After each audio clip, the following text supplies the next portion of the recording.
Hello, Latvia. My name is Dr. Richard Milne from the University of Edinburgh. Thank you very much indeed for giving me this opportunity to speak to you today. I'm sorry I couldn't be with you in person, but I do look forward to interacting with you after the talk has finished. So today I'm going to be talking about climate change and other related problems. I'm going to be looking at possible solutions and the obstacles that we face in implementing those and how I hope they can be overcome. So, global problems. Climate change. Three more. Ecological degradation, that's all the other things we're doing to harm the planet, besides actually changing the climate. Overpopulation. The population of this planet, the human population, is growing exponentially. 2011, we passed 7 billion, projected 8 billion 2024, 9 billion 2040. And finally, more immediate and more obviously human problem, starvation. People with not enough to eat. There's an estimated 1 billion people at the moment without enough food, and with more people, it's only going to get worse. So these problems all interact with one another.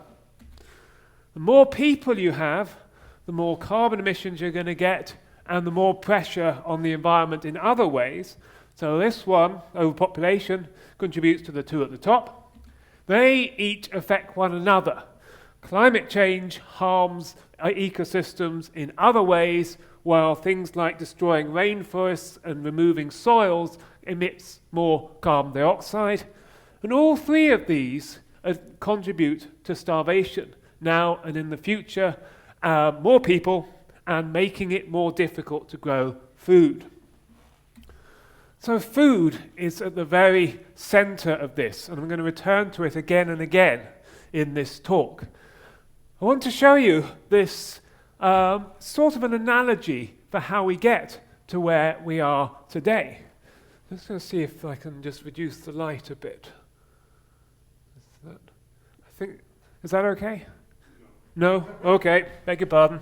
Should have checked that before.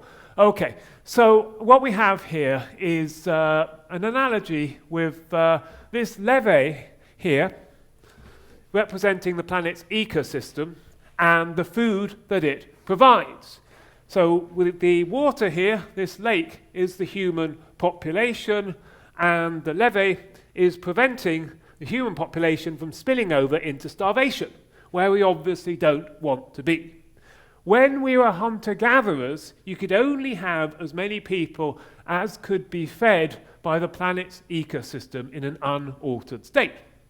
But then we discovered farming. And so you can build up this wall of food production, you can raise the level of the lake, you can have more people. And then more recently, we discovered other things to do with our farms: mechanization and monocultures, increased food production, increase the number of people you can feed. And then we add fertilizer, artificial fertilizer, increase food production, increase further the number of people you can feed, and likewise pesticides kill the competition, greater yield, more people can be fed. And this is how we've been able to support a greatly expanding population. But the current expansion of population is no longer being sort of driven by increasing food production. It's just driven by us breeding a lot and not dying as often as we used to, which of course is a good thing.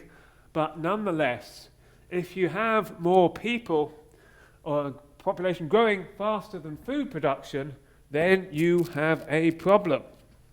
And some people are going to starve if you get more people than you can feed. Now, vulnerability is not shared equally. So you can add to this diagram the poorest countries at the top, vulnerable to starvation if population outstrips food availability, whereas rich countries sitting safe and happy at the bottom. And equally, we can talk about consumption, how rich people from rich countries are taking up a greater share of this volume than small consumers like Africans. So you add an American, that pushes the water up more than if you add an African. So it follows that one way we can stave off hunger is simply to reduce consumption or waste in rich countries. Another way is through modern plant science. So we are still improving and increasing food production, but it gets more difficult. Moreover, food production, at best, we can increase it in a linear fashion, whereas the human population is going up in an exponential fashion. So all of these things are only postponing the problem of starvation as long as the population is growing exponentially. Now, you talk to certain right-wing commentators and they'll say, oh, no. Technology will always keep pace. We will always be able to feed all these people, no matter how many people there are. Well, there's a debate to be had about exactly how far resources and space can be stretched and exactly how many people we can feed. That I happily concede. And all of this ignores one other crucial factor, which is that this wall of food production is built upon the planet's ecosystem. So if the ecosystem crumbles, then food production fails, and pretty much everyone is then in danger of starvation.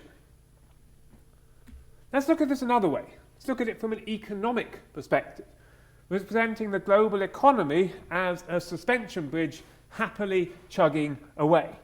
Now, what proportion of the global economy would you say is concerned with food production? Take a guess. Take a guess as a percentage. Food. It's the one thing that everybody needs all the time. 4%. Just 4% of the global economy is concerned with that most basic need, food. I find that remarkable. That 4% in turn is dependent on soil, pollination, a stable climate, and other services like pesticides, pest control, things that come in and eat the things that eat your crops. What are we doing to the environment?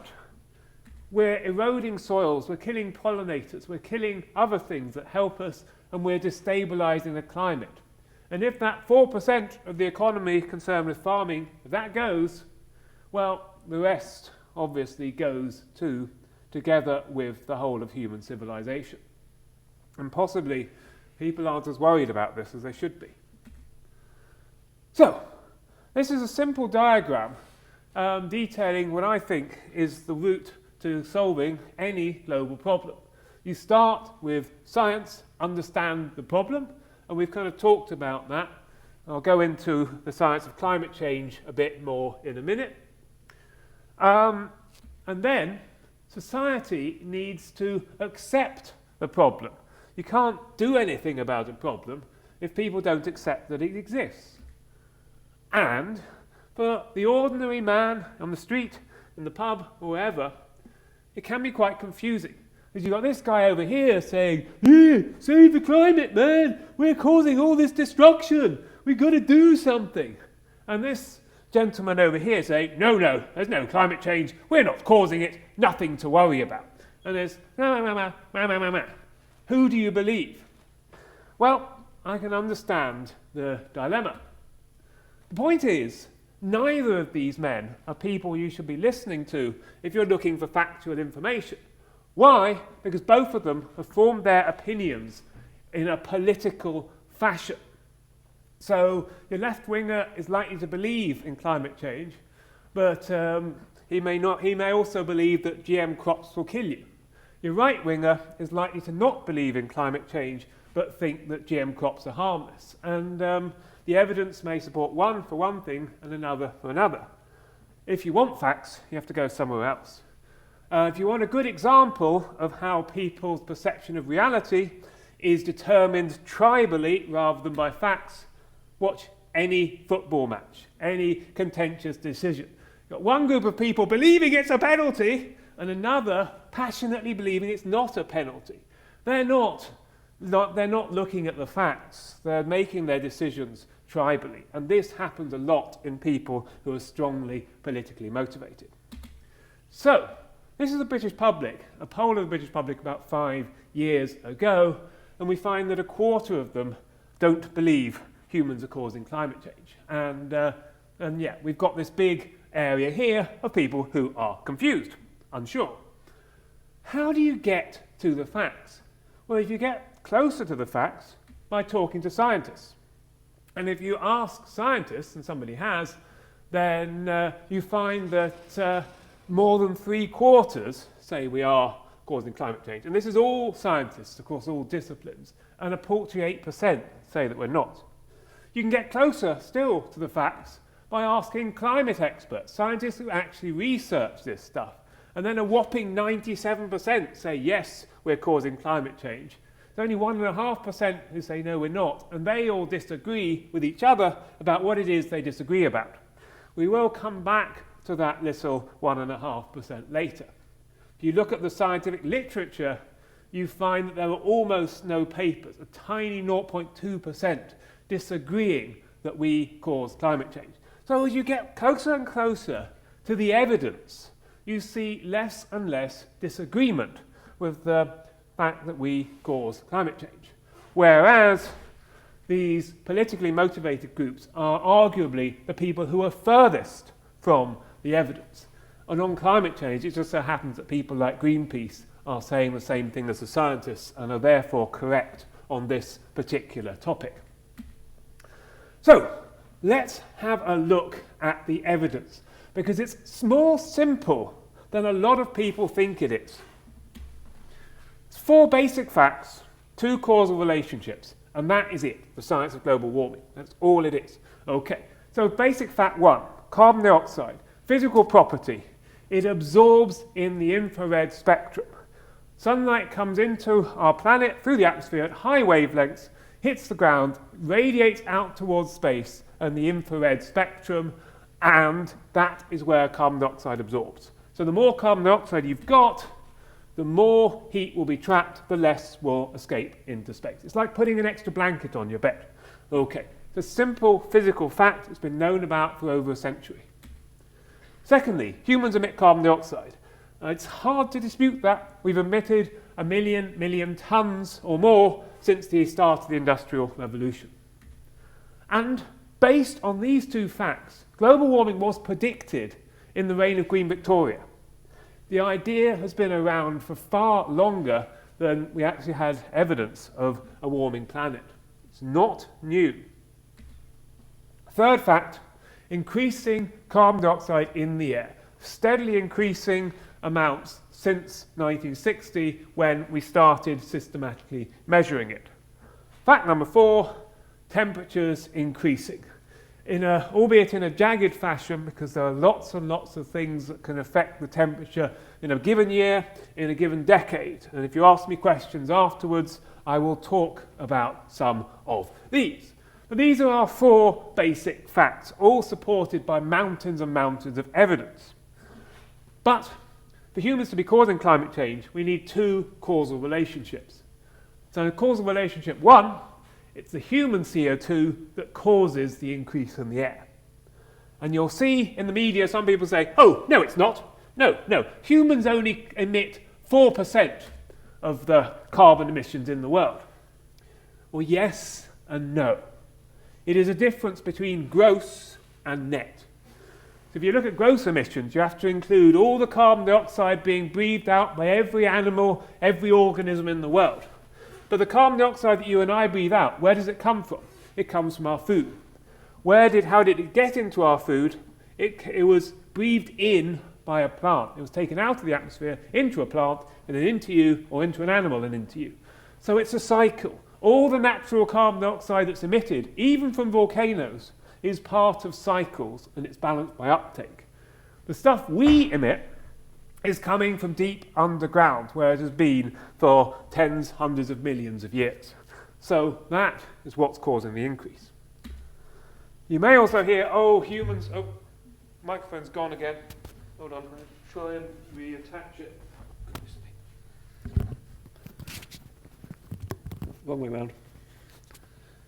Okay, my ears are evidently the wrong shape for this, but okay, so you'll hear, oh no, volcanoes emit more carbon dioxide than humans.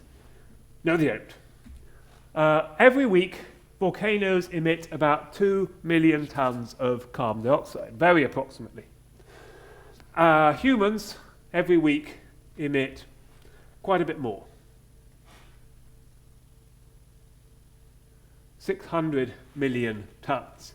Even if one of those is out by an order of magnitude, humans are still vastly greater emitters than volcanoes. Our second causal relationship is it the property of carbon dioxide and the increasing amounts in the air that are causing these global temperatures to increase? Well, there are various lines of evidence that say yes, but this is a smoking gun. Here is some direct evidence. It comes from satellites, and it's in this graph. So this is about as hard science as we're going to get today. What you see is a change in the wavelength, specifically a change between 1970 and 1997. So where you see these pink blobs hanging down, that is a net reduction in energy escaping our planet. It is happening at this wavelength, where carbon dioxide is capturing more energy than it did, and it's happening here where methane, another greenhouse gas, is also capturing energy. So this is a change. This is a reduction in energy escaping our planet, and it's happening only in the absorption wavelengths of methane and of carbon dioxide. Now that to me is pretty direct evidence that greenhouse gases are changing our climate. So that's the current scientific consensus in a nutshell. It's testable, it's supported by evidence. So a valid counter-argument should explain why this is wrong and present in its place an alternative theory that can be tested with the same rigour. However, there are hundreds and hundreds of counter-arguments in the media. If you look for them, you'll find all them everywhere. Here is just a selection of them. Many of them not bothering to challenge the science at all, and many not bothering to provide a counter-prediction either. Okay, another analogy. I want you to imagine you've travelled back in time to the Titanic, and you've arrived in time to stop them hitting the iceberg and prevent a catastrophe. Well done, you. You are the saviour of all those people. But, unfortunately, someone else travels back as well, and he says to the captain, there's no such thing as icebergs. You don't need to worry. And the iceberg comes a bit closer. You convince the captain that there is such a thing as an iceberg. And he says, okay, so maybe sinking can happen, but you can't be sunk by hitting an iceberg. And you spend more time convincing the captain that yes, hitting an iceberg will actually sink the ship. And then he says, oh, anyone who talks about ships being sunk are corrupt. They're from the Seamen's Union wanting us to build stronger boats. And you convince him that this too is untrue. And then he said, okay, so maybe hitting the iceberg will sink the ship. But have you thought about all the fuel that you'll have to spend trying to avoid it? It takes a captain a few minutes to work out that that's an idiot argument. And then he says, you know what? Sinking might not be as bad as people think. There's a lot of positives to being on a sinking ship. It makes a great movie, for one thing. And by this point, it's too late to avoid the iceberg. And this is basically what's happening with climate change. All of these arguments are getting in the way of meaningful action, and they're reducing the political will, they're reducing the pressure from the public on the politicians to do something about it. In fact, the American Congress recently voted that climate change wasn't real, and this is the sort of thing we're up against. So these 5 arguments that all sound ridiculous have all been made in the right-wing media around the world in recent years. This is a serious problem for anyone who wants to protect future generations from climate change. So I'm going to look at some of the more the less ridiculous counterclaims. And this is one of the ones that, initially at least, was a serious scientific question. Could it be the sun, not humans, that are causing it? Well, if it was true, then there would be evidence of increasing energy coming from the sun over the past 150 years. And basically, solar output has been steady since 1980. You can see these cycles, they're sunspot cycles. There was a bit of an increase between about 1900 and 1950, but there's been stable since then, and some people think it's even starting to go down. Moreover, as I've already shown you, there's direct evidence that carbon dioxide is the cause of global warming. So another counterclaim. Oh, it's all computer models and they're not reliable.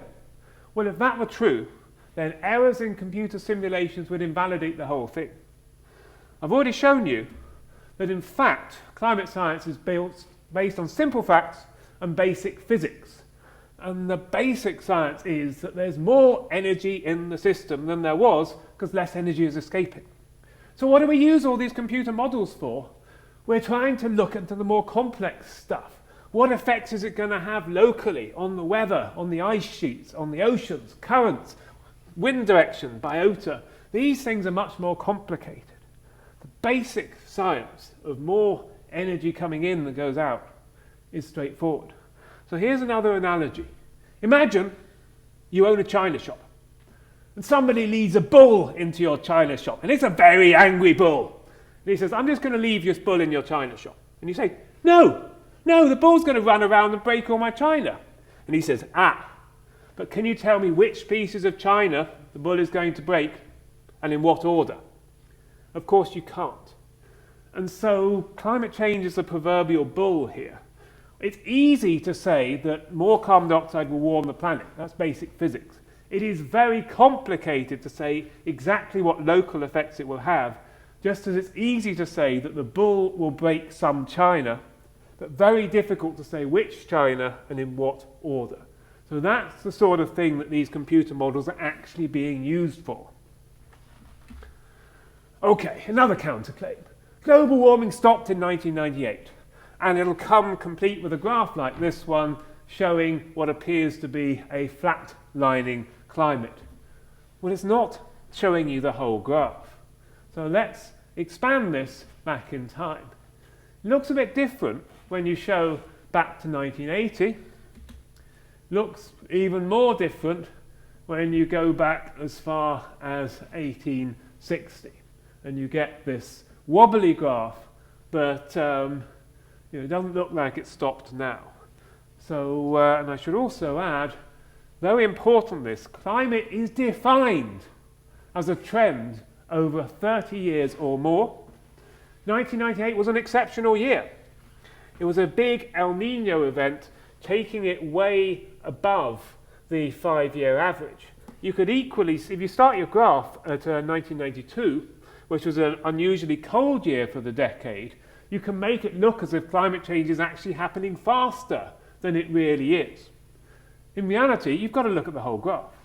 And also, well, it depends slightly which temperature measures you look at, but most will tell you there have been at least 2 hotter years since 1998, and some will tell you that 2014 has been the hottest year ever.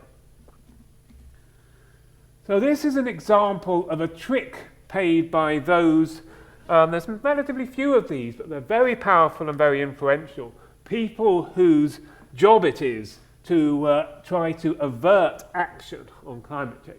And that's what I mean by denialists. I don't mean some ordinary guy who's in doubt about the science, and that's fair enough, but professionals who run websites casting doubt on climate change. And this is one of the tricks they'll pull. It's called cherry picking. You select a particular piece of evidence that supports what you want people to think, and you ignore the rest.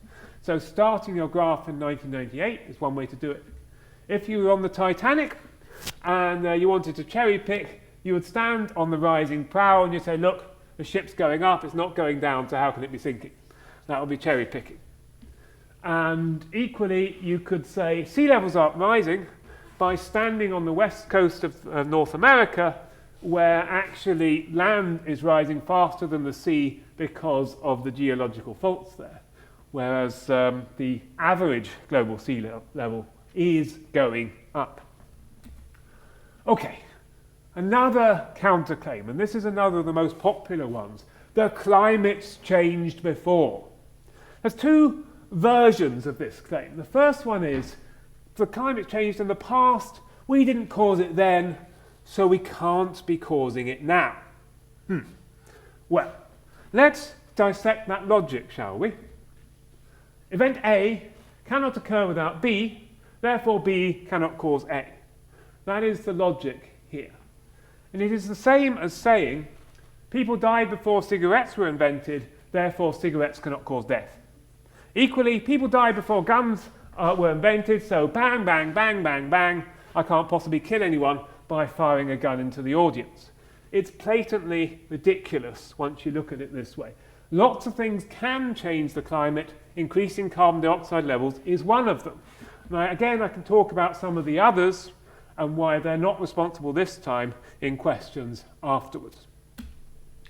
There's a second version of this, which is past climate change didn't affect us. So modern climate change cannot harm us. And the logic here is event A did not harm B when B wasn't there. So A cannot harm B.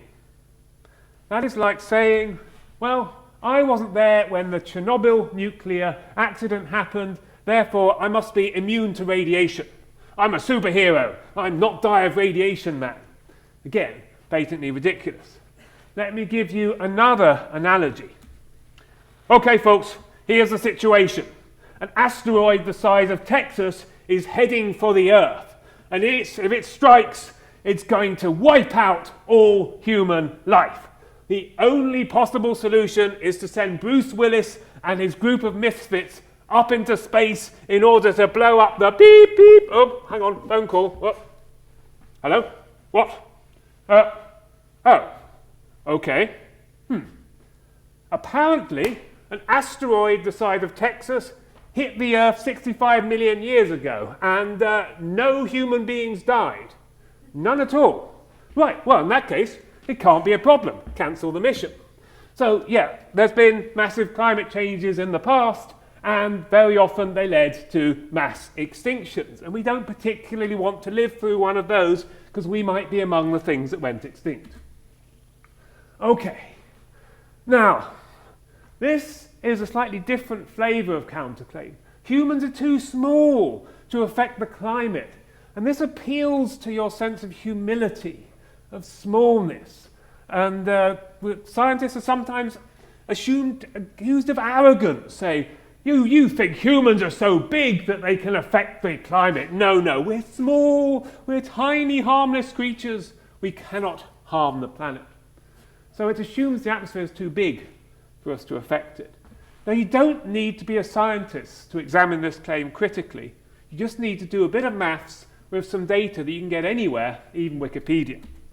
So, we're going to scale this down a bit and show you, you can make up your own minds. I'm just going to scale it down for you, and then you can decide if this is true or not. Earth, about 510 million kilometres squared, our area of our planet. Now, about 2/3 of that is sea.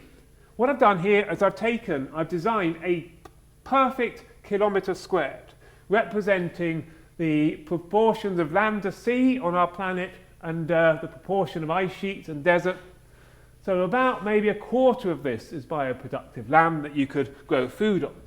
Now, that's your 1 kilometre squared. How many human beings would you be sharing that with? Well, the global population is just shy of 7,300 million, so you'd be sharing it with 14 or maybe 15 other people. That 1 kilometre squared, and there's over 1 billion cars on this planet, so there'd be at least 2 cars in your square, quite a few cows, sheep, and other domestic animals as well. And how much atmosphere? Well, if you compress the atmosphere to the same density it is at sea level, otherwise it becomes very difficult to conceptualize, you've got a little over 8 square kilometres of atmosphere shared among these 14 people. It becomes a bit easier to understand then how much there is. And then we can divide it by 14 and give you your personal share. It's about 70,000 metres squared, of which about 8,000 metres squared is productive land that you can grow your food on. And you get 0.6 square kilometres of atmosphere to yourself. Seems quite a lot, but that's for your entire life. And many people will drive a car for 50 years or more. All of the exhaust from that car has got to go into that atmosphere and that portion of sea. So you can decide for yourselves if you think that human beings can affect the atmosphere of this planet. Now, a couple more tricks that are commonly played. One is the use of discredited data. You'll see somebody in the media crowing about this paper, scientific paper, very important, claiming how carbon dioxide can't possibly be causing it, it must be the sun.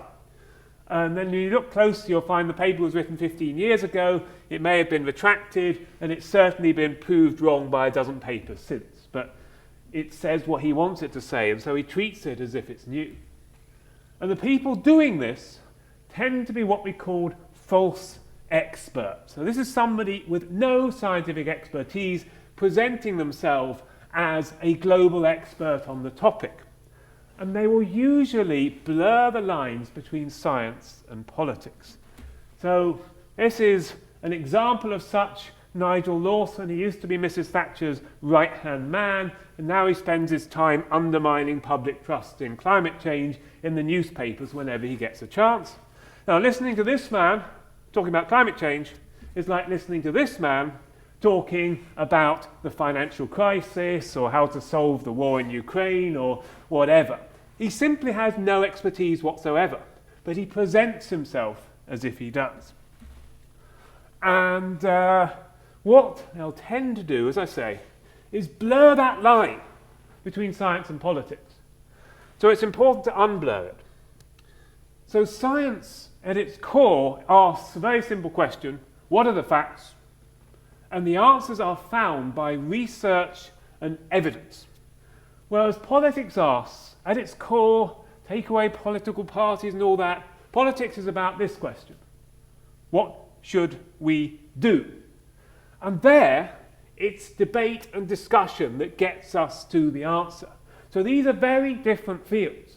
Science can inform politics, but science should be otherwise independent of politics. So science may ask, how much money is this? It's mathematics, which is a kind of science. And there's only one correct answer, 413. All other answers are incorrect. Politics asks, how should we spend it?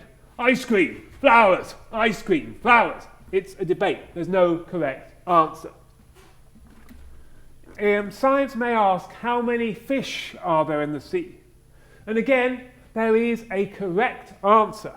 We may not know what it is, but there is a factually correct answer to be got to. Politics may ask, how many should we catch? He says we should catch lots, protect jobs now. He says we should catch fewer, protect jobs in the future. Again, there's no right answer.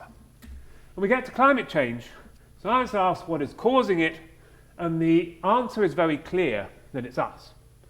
Politics asks what should we do about it, and well, there's no correct answer. There are lots of suggested answers, and all of these are valid answers to that question. We may question them on moral grounds, on economic grounds, whatever, but it's political answers. Any answer is potentially valid. So the problem comes when someone who does not want action on climate change decides to attack the science instead of taking an honest approach. So these two people who don't want action on climate change for whatever reason. One of them, this guy here, he's being honest.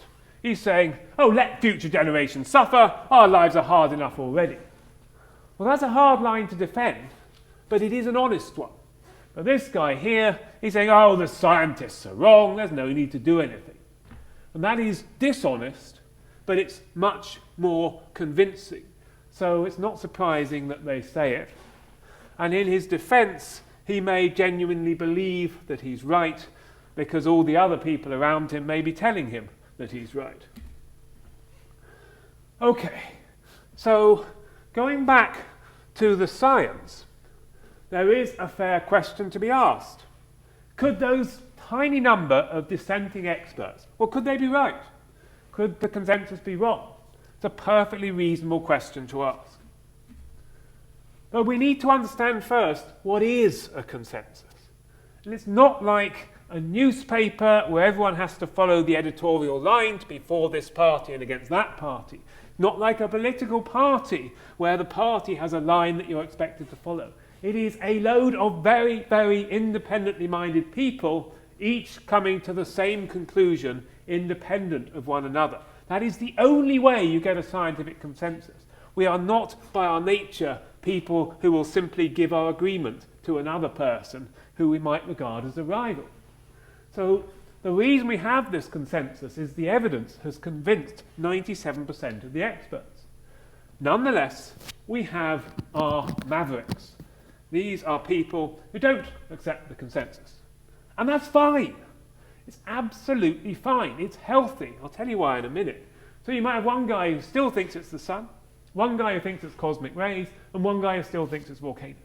All fair enough. But it depends how they behave. Depends what they do with that belief.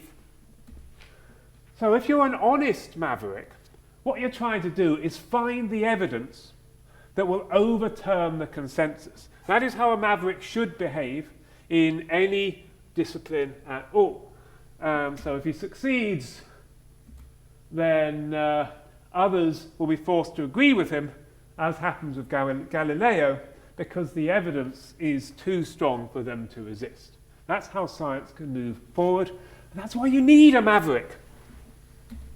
However, there are climate mavericks who don't want to go down this route because it's too hard and they may never find the evidence. So instead, they might publish a book describing their pet theory and trying to convince the public, because the public don't look at it in the same critical way that his colleagues will.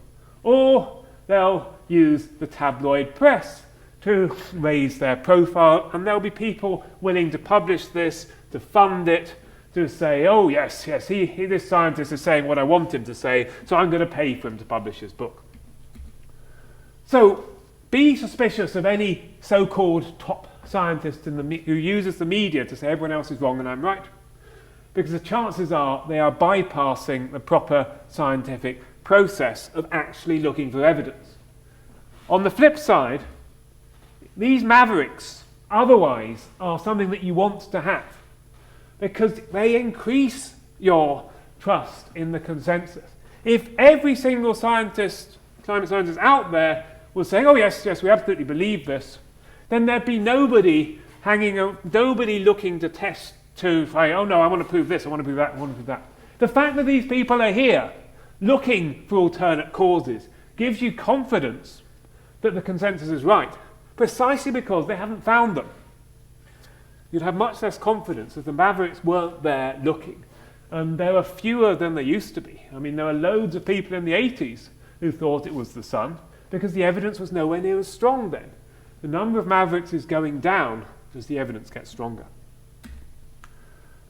But we must deal with the biggest counterclaim, arguably. It's a conspiracy. We're all in it together to deceive society. Why? No idea. But they're definitely all conspiring to deceive us and make us pay more tax. Let's look at this critically. Let's assume it's a serious accusation. Well, if it were true that there was a great big conspiracy, how would you test it? Well, you'd steal a load of emails from a university that does a lot of research on climate change, and you'd look at them and see if there was evidence of a conspiracy. And lo and behold, that's been done. It's the ClimateGate conspiracy, exactly what I've described, was done. And you have to bear in mind that not only were these thousands of emails stolen, they went through by very highly motivated people who were desperately keen, and probably very well funded, to prove that there was a conspiracy and that scientists couldn't be trusted. So whatever was incriminating will have been found and will have been publicised. And this is pretty much the only incriminating email that they found. It's about tree ring data. It is about how when you look at trees, you can actually judge what's happening to the climate by looking at their rings, and how that doesn't quite work in certain parts of the world in the last 10 years, and how they don't quite understand why. It's absolutely nothing to do with the basic science of climate change, and yet it's been splashed across the right-wing media to prove that scientists are not telling the truth, which is not the case. The point is, this is the most incriminating email they could find, which proves that there is no conspiracy. If there was, there would have been something much more incriminating than that. Secondly, if there were a conspiracy, there'd be a clear motive, and there isn't. Absolutely no motive there.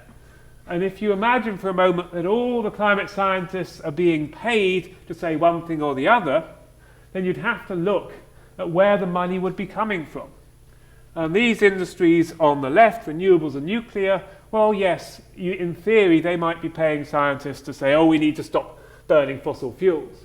But then look at all these industries on the right who would be paying scientists to say, no, we don't need to stop burning fossil fuels. There's a lot more money, I would suggest to you, on the right here than there is on the left. So if it was all about people making money, then it doesn't make sense that we would be saying that it's real. That it's not. It's about people looking at the evidence, irrespective of where the money comes from. Finally, if there was a conspiracy, it would have to date back to 1896, when the global warming and greenhouse effect was first proposed. And that seems pretty unlikely to me. Okay, so we've accepted the problem, or rather we haven't. But if we do get past accepting the problem, the next stage is to devise solutions to that problem. And thankfully, scientists haven't been waiting for society to accept the problem. They've already started work. So the solution, you can look at it this way. We want to provide food and energy for everybody without harming the planet now and in the future. That's a challenge. And the energy thing, well, we've got that down pretty well. We know how to do it. It is just a case of scaling this up to supply everybody. We know how to do it. So I'm going to focus on food, producing food without harming the planet, without harming the ecosystem, and therefore without harming the ability of future people to feed themselves. And at the moment, food production, it involves mechanization, fertilizers, pesticides, and food miles. All of these things harming the environment, producing carbon emissions. Can we reduce the harm that these things are doing? The United Nations, remarkably, has come up with this very provocative statement, saying that basically we can't keep farming in the way that we are. Not only is it fueling climate change, but it's not resilient to climate shocks, by which we mean extreme weather. And we are starting to see that. I don't know if you've heard, there's a scandal with cumin that's been contaminated with nuts. The reason that's happened is because the global cumin harvest, most of which is in India, failed because of exceptionally hot weather. And so there may be some nut allergy sufferers who actually die as a knock-on effect. And that's just one example. So at the moment, we have a lot of fossil fuels going into food production. And I argue that what we need to be doing is making use of things that we've got an abundance of, people and intelligence. If we use more human effort, more intelligence, we can use less fossil fuels. Because the supply of these is on the up. Okay. So this takes us into a field called agroecology, sort of using knowledge of how ecosystems function to feed ourselves in a way that doesn't destroy ecosystems. And it happens that poor countries tend to have worked these things out for themselves. So parts of Asia, rice and ducks are kept together. The ducks control things that you don't want, and then you eat the ducks, so it's a win-win. And the tambak system in Indonesia, you rotate rice with shrimp, and the shrimp eat out all the things you don't want from your rice paddy, ensuring you a much better crop of rice next time, and meantime you've got a crop of shrimps. So these are the sorts of things that we could be doing worldwide. And then, on a slightly different flavour, the African maize crops have had a terrible, terrible problem. There's a parasitic weed called striga, and there's borer moths. And these can destroy something like 90% of a farmer's yield. And modern plant scientists have worked together with the farmers, and they found this amazing solution. And it's this plant called desmodium. If you grow desmodium, it suppresses the striga weed, it repels the borers, they don't like the smell of it. It's a legume, so it increases fertility in the soil. And finally, you can feed it to your livestock. And again, you're getting meat as part of an agricultural system that doesn't cost the earth. So you can Google push-pull system and find out all about this. And so we've lifted farmers out of poverty just by telling them about this one plant that they can grow with their maize. And of course, they don't need fertilizer. They don't need pesticides. I mean, these guys couldn't afford it anyway. But nonetheless, their quality and standard of life has been lifted. So there are things we can do using our heads. And other things that are already happening, people in Tanzania have worked out that patches of semi-wild vegetation can provide them with things like livestock fodder, firewood and honey. Other things that we're not doing that we should be, nearly half of all the cereal grown on this planet is fed to livestock. If we fed more of it to people, we'll feed more people. Because obviously feeding it to a cow is not an efficient way of feeding the human population. Putting livestock on a bit of land where you can't grow crops, that's an efficient way of feeding people. This is not. And another thing that I urge you all to look up if you've never heard of it is called permaculture. It means permanent agriculture. And again, it's basically creating an ecosystem at which you, the human, is the top predator. So you might put the house in the middle, have an area of timber and bamboo that itself is in the middle of a wild forest, fruit trees, crops and animals, and your most important crops nearest the house. And these are just ideas, ways that you can feed yourself without destroying the environment. It can be done. And so the food comes in and you get other resources and you get ecosystem services, pollinators, pest control coming in from the wild areas beyond. Okay, so we've seen some solutions. I'll talk about a couple more right at the end, but I want to deal with this final point, agreeing on action. Obviously, this is currently impeded partly by a lot of people refusing to accept that there's even a problem. But even when you accept there's a problem, you still have another barrier here, agreeing on action. One of the reasons is this counterclaim that if we cut carbon emissions, it's going to hurt the poor people. We want to lift them out of poverty, and how can we when we're making them cut their carbon emissions? Well, in fact, any sensible drive to cut emissions will focus on rich countries, allowing poor countries to grow their emissions and then gradually slow down. But there's a very important point to make here, and it's about quality of life. We'd all agree we want to improve quality of life for the poorest people. There is no doubt about that. But the thing to bear in mind is that quality of life and standard of life are very different things. It's easy to forget that. Standard of life is very much about the things that you've got, the money that you've got, the prestige and all that. Quality of life is basically how happy you are. Obviously, you need to not be hungry. You need to not be cold at night. But other than that, it's not about how much money you've got. It's about how happy you are. And urbanisation, it doesn't guarantee quality of life. It doesn't even guarantee standard of life. It gives it to some people, but not necessarily to everybody. So these are not straightforward black and white questions. And again, you'll hear certain right-wing commentators saying, oh, we can raise everybody to our Western standard of living.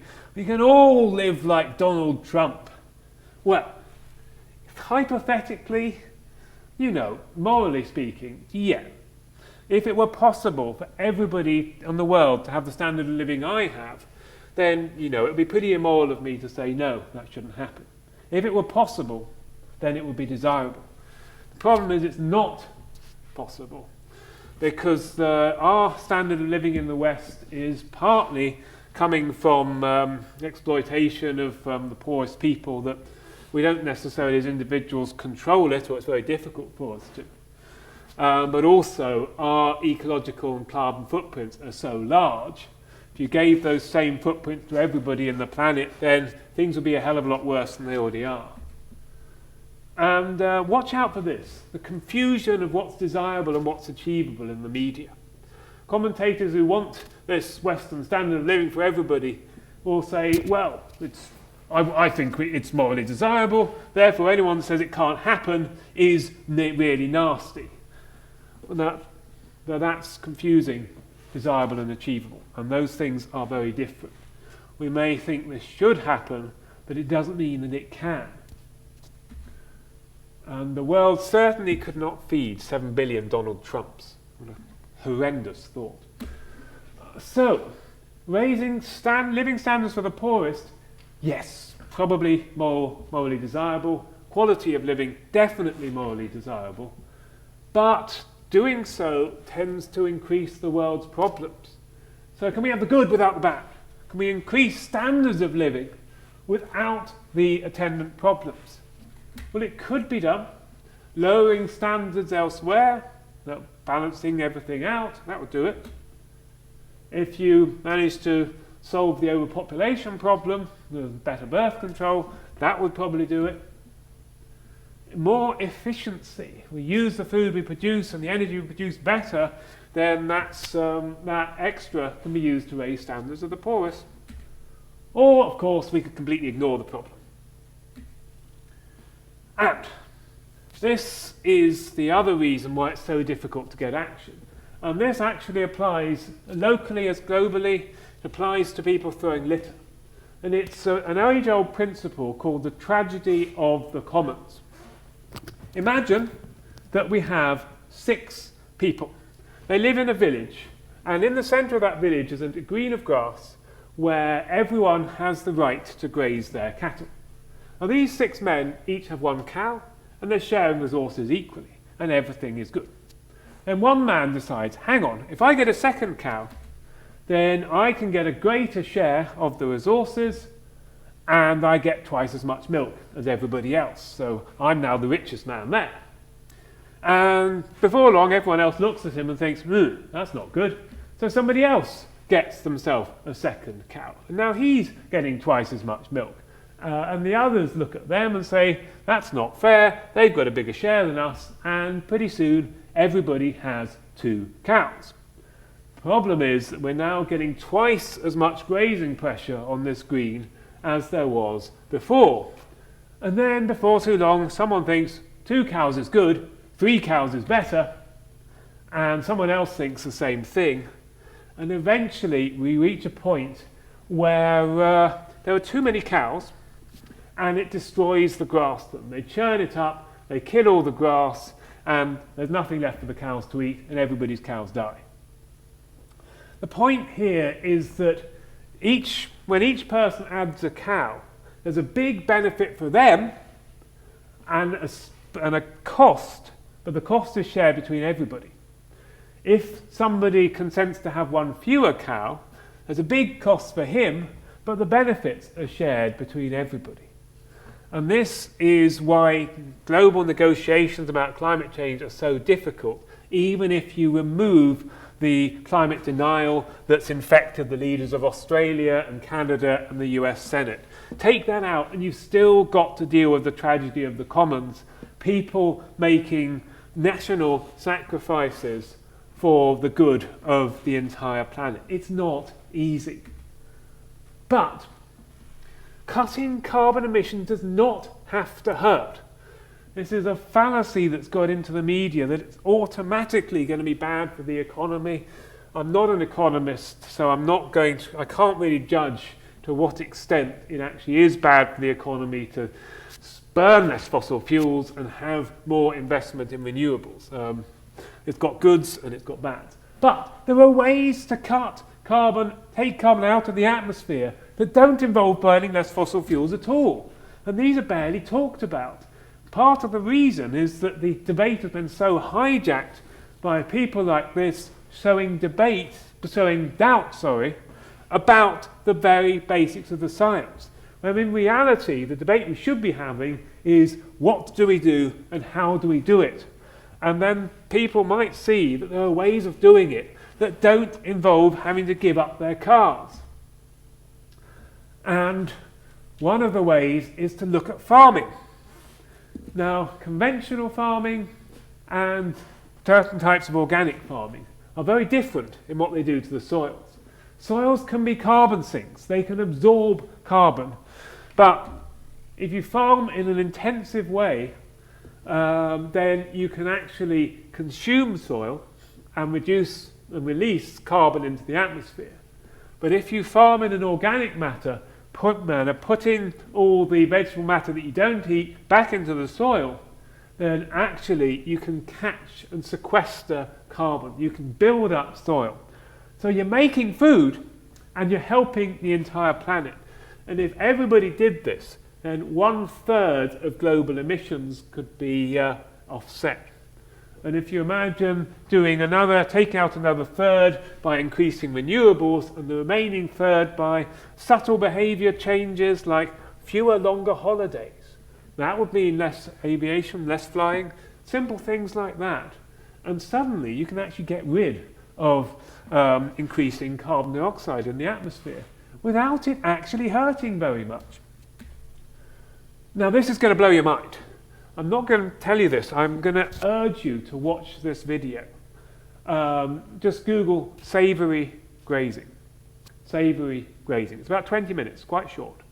And the gist of it is you can reverse desertification using nothing more than local people and their grazing animals. It's totally counterintuitive. It's one of the most amazing videos I've ever watched in my life.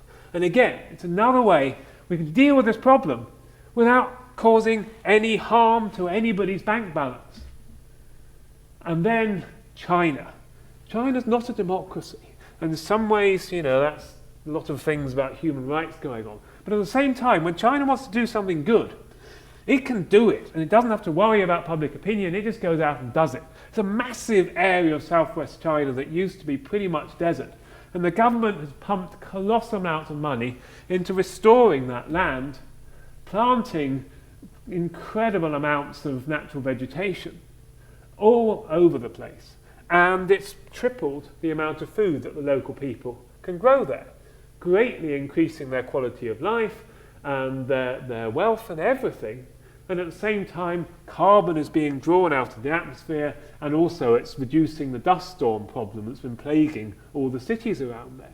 So there are things that we can do to deal with these problems that don't have to hurt, that can be benefit locally and globally.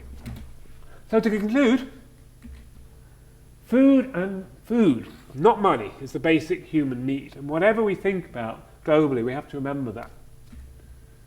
Man-made global warming is proven. There's much to learn, but it's proven. And denying facts is not skepticism. People who deny the facts are not skeptics. Skeptics are equally critical of both sides of any argument. These people are not. Solutions are there. I've shown you a few. A lot of the resistance is cultural, and accepting the problem is arguably the bigger one. and science should be kept separate from politics. And in particular, if you hear someone say, environmentalists say we're causing climate change, that's not correct. That's a subtle fudge of the facts. Scientists say we're causing climate change. Environmentalists say do something about it, man. Because they are urging political action. It's a political thing to be an environmentalist. Scientists are simply saying, if we do this, it causes that. And while I'm on the subject of environmentalists, my very final point. Caring about the climate is caring about people. It is the same thing. It's not a case of polar bears or people.